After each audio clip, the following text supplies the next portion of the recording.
Mas no capítulo 2, voltando, tem uma mensagem muito forte aqui, no versículo 29.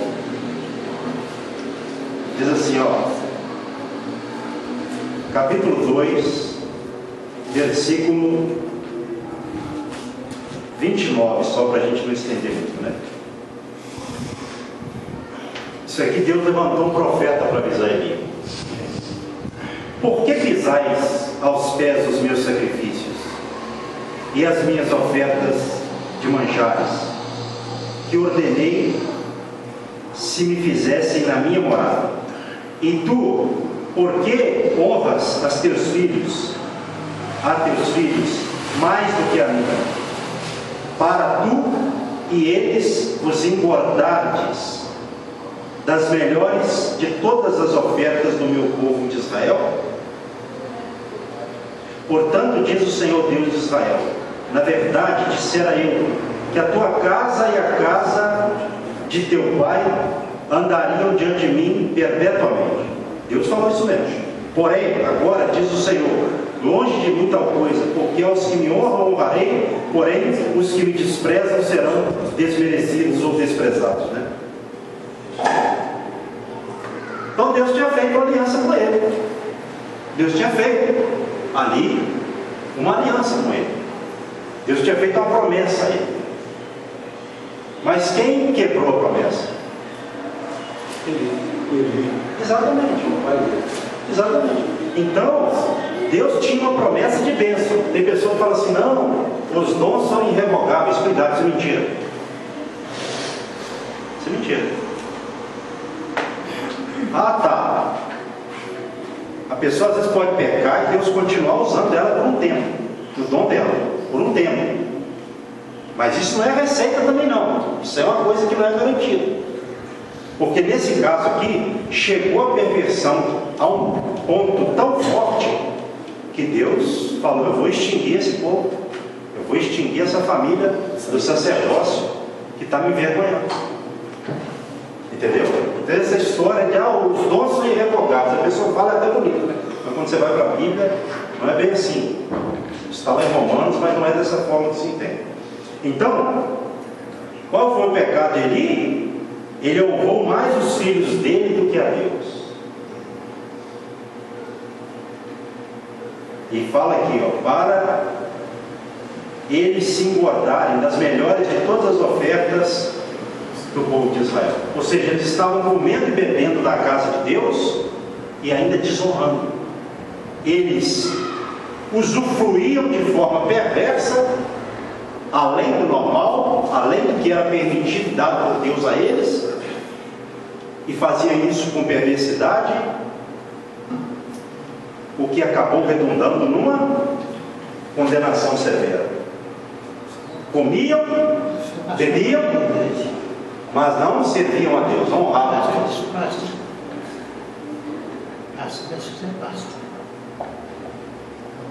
Amém. Deus quiser, pastor. Vamos dizer assim também? Também. Isso aí, eu falei que o senhor, qualquer coisa, nós encaminhamos o senhor, tá? Fala aí com o evangelista aí. Amém. Fique em oração por ele. Então, irmãos, olha só a situação extremamente complicada, não é? E às vezes tem pessoas que honram mais a família do que a Deus. Sim. Isso a gente vive, sim. A gente tem que honrar a família, mas não mais do que a Deus. Enquanto a família estiver errada, aí tem que corrigir. Olha só o que diz aqui, hein? Vou ler esse trechinho de novo, ó. Versículo 29, parte B, depois de uma interrogação. E tu, porque honras a teus filhos mais do que a mim? Então, irmãos, tem que vigiar. Ele honrou mais os filhos dele do que a Deus. Ele deixou se levar pelo sentimento. Se a gente não vigiar, a gente deixa se levar pelo sentimento. Só que a ruína chegaria como chegou, não é? Comeram, beberam, mas aí o Senhor resolveu desfazer o chamado. Quebrou a promessa. Porque primeiro eles quebraram, não é? Então Deus disse: honrarei os que me honram, porém os desprezam serão desprezados. Então a pessoa quer ser honrada por Deus, ela tem que honrar Deus. Se ela desprezar Deus, ela não precisa pensar que Deus é honrado, não. Esse é um palhaço, e o palhaço é Deus, porque só um palhaço vai honrar quem não honra. Deus não. Deus julga com justiça e com juízo. Deus julga com justiça. Por que eu falo um palhaço? Porque o palhaço, um tolo, ele vai honrar quem não honra ele. Não está escrito isso na Bíblia, você não vai encontrar as ações do tolo? Agora Deus, ele vai honrar quem não honra ele? Onde está isso na Bíblia? Até hoje eu não vi. Então tem que se vigiar com relação a essa questão, né? Isso é muito sério. E a coisa, irmãos, não acabou por aí não. Vamos trabalhar um pouquinho aqui mais no verso 31 do capítulo 2. Eis que vem dias que cortarei o teu braço e o braço da casa de teu pai, para que não haja mais velho nenhum em tua casa. Quer dizer, extinguir ali o sacerdócio, e verás o aperto da morada de Deus há um tempo, com o bem que fará a Israel, e jamais haverá velho em tua casa. Verso 33. O homem, porém, da tua linhagem, a quem eu não afastar do meu altar, será para ti consumir os olhos, e para ti entristecer a alma, e todos os descendentes da tua casa morrerão na flor da idade. A coisa era muito severa. Ele jamais imaginava o que Deus estava preparando para ele. Verso 34. Ser-te-á por sinal o que sobrevirá a teus dois filhos, Ofni e Finéias, ambos morrerão no mesmo dia. Já estava profetizado que eles iam morrer. Primeiro que Deus iria os matar, aqui Deus fala por meio desse profeta que eles iriam morrer, e o trecho que nós acabamos de ler agora, eles morreram. Então, olha só, os perversos lá, que se prostituíam ali na tenda, com as mulheres, que pervertiam o sacrifício, Deus não deixou barato. E em seguida ele. Exatamente, a coisa foi só crescendo. Então, Ofni e Finéias, eles chegaram a um ponto tão assim sério de cegueira espiritual pelos pecados, que eles não ouviam mais a voz do Senhor. O que nós conhecemos na Bíblia como, nós falamos sempre sobre isso, mente cauterizada. Uma mente que já não tem mais Deus acesso a ela. Não adianta falar. O ser humano pode chegar a esse ponto que eles chegaram. Outros na Bíblia também chegaram. Então isso é uma coisa muito séria, não é? Verso 35. Então suscitarei para mim um sacerdote fiel, que procederá segundo o que tenho no coração e na mente. Edificar-lhe-ei uma casa estável, e andará ele diante do meu ungido para sempre. Será que todo, verso 36, aquele que restar da tua casa virá a inclinar-se diante dele para obter uma moeda de prata ou um bocado de pão, e dirá: rogo-te que me admitas a algum dos cargos sacerdotais para ter um pedaço de pão que como. Miséria. Ou seja, a família dele, a linhagem dele seria, a descendência dele seria extinta do sacerdócio de Israel, e ainda ia, né? Como foi? Mendigar o pão. Estavam na cabeça, mas não vigiaram. Deus preparou a mendicância. A queda severa. E isso aqui aconteceu quando começou a acontecer, extinguir, né, a descendência dele, quando Saul deu ordem para Doeg, o perverso, né, matar ali todos os sacerdotes em Nob. E depois consumou-se quando Salomão afastou Abiatar do ofício, e colocou em seu lugar Zadok. Zadok é o sacerdote que está aqui profetizado no verso 35. Então suscitarei para mim um sacerdote fiel, Zadok. tirou Abiatar, que era o último, e colocou Zadok. Então, irmãos, a história mostra que isso aconteceu, não é? É esse o arcabouço, o contexto do texto que nós observamos agora há pouco. Os pastores mandaram trazer a Arca da Aliança. Por quê? Porque a Arca da Aliança era o quê? A presença de Deus no meio do povo. E eles pensaram, vamos trazer a Arca da Aliança que nós vamos ganhar. Olha. E foi um pensamento ali, porque eles viram que a coisa estava ficando feia. Olha só, eles estavam tão iludidos pelo pecado que eles achavam, não é, que eles trariam a arca e ganhariam. E quando a arca chegou no arraial, no acampamento, houve até um tremor. Eles gritaram, né, bradaram, e os filisteus tremeram, porque eles reconheceram, né, que Deus havia chegado ao arraial dos hebreus. Agora nós estamos perdidos. Não é? Só que, irmãos, adianta gritar. O crente às vezes também ele tem esse êxtase, às vezes, que é carnal até.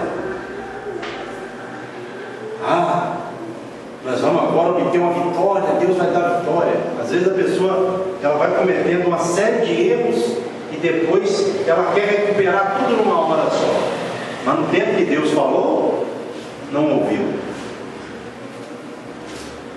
Então isso é muito sério. Nunca a pessoa deve pensar assim, não, na hora que chegar na última, Deus vai se apiedar, vai ter misericórdia de mim. Nunca pense isso. Pense no hoje, no agora. O que você tem ouvido de Deus? O que você tem aprendido de Deus? Porque Deus já havia falado que ia fazer isso. Não adiantava eles, entendeu, terem ali essa ideia. Eles até tiveram essa ideia e colocaram ela para funcionar em prática. Mas só o grito adiantou? Irmãos, não adianta gritar, não adianta bradar, não adianta encenar uma coisa, tem que ter Deus no coração. A gente sabe, o diabo, a gente fala, isso é verdade, ele só teme quem teme a Deus. Ele só teme a quem teme a Deus. O diabo, ele é astuto, ele é perverso, ele é a antiga serpente. Ele já derrubou homens na história, como por exemplo o rei Davi. Ele conseguiu atacar Davi com sucesso, e outros mais. Então o diabo, ele não é um ser assim simplesinho. Ele é altamente astuto e perverso. Ele sabe onde ele toca na pessoa para derrubar. Então se a pessoa não estiver firme, o que acontece às vezes? A pessoa vai dando lugar para o diabo e depois ele vem para arrebentar. Aí a pessoa desespera, é Deus, eu quero orar e tudo mais. Mas isso é perigoso, porque pode não dar tempo. O diabo pode armar um laço ali fatal. Então nós temos que, quando estamos ouvindo a palavra de Deus, observarmos e não acharmos que com a gente vai ser diferente. Porque sacerdotes pensaram assim. A gente sabe, os primeiros sacerdotes da história, Nadab e Abiú, filhos do primeiro sumo sacerdote Arão, irmão de Moisés, morreram incendiados por Deus no tabernáculo, porque foram levar fogo estranho à presença de Deus, o que não se podia fazer. Foram brincar com Deus e ainda estavam, de acordo com o trecho, embriagados, bêbados.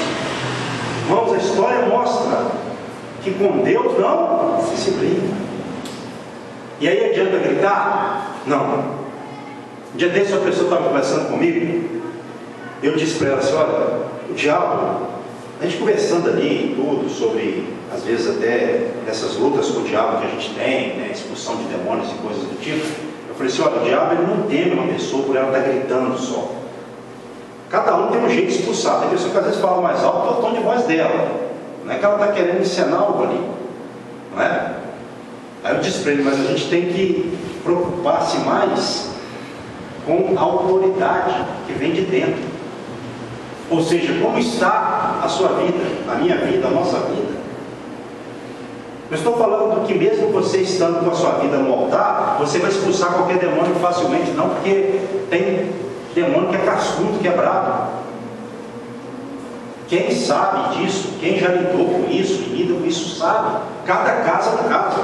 A gente vê na Bíblia como era a expulsão de demônio, como Jesus expulsou demônio, como os discípulos e tudo mais, as práticas que a gente tem, mas cada história é uma história diferente. Então a gente tem que fazer o quê? Não é preocupar-se ali em dar o grito na hora que a casa cair. Não, é a gente ir se preparando para que quando o inimigo vier, a gente está preparado. A gente não vai gritar, a gente não vai tremer, porque a gente está com o Espírito Santo dentro do nosso coração. E aí a gente vai orar, vai expulsar, pode até demorar um pouquinho, mas ele vai sair, porque você está andando na presença de Deus. Você tem o Espírito de Deus na sua vida. Aí você vai ficar tranquilo, você não vai ficar ali preocupando em si, vou gritar aqui, eu vou fazer isso, eu vou fazer aquilo. Não, você vai ficar tranquilo, você sabe que você está andando na presença de Deus. Pastor, mas está demorando, já tem 20 minutos que não sai, não está saindo não? Tudo bem, vamos amarrar ele, vamos conversar com ele, daqui a pouco ele vai embora. Mas nesse caso aqui, eram os filisteus. Os inimigos que eram ali uma pedra, no sapato de Israel.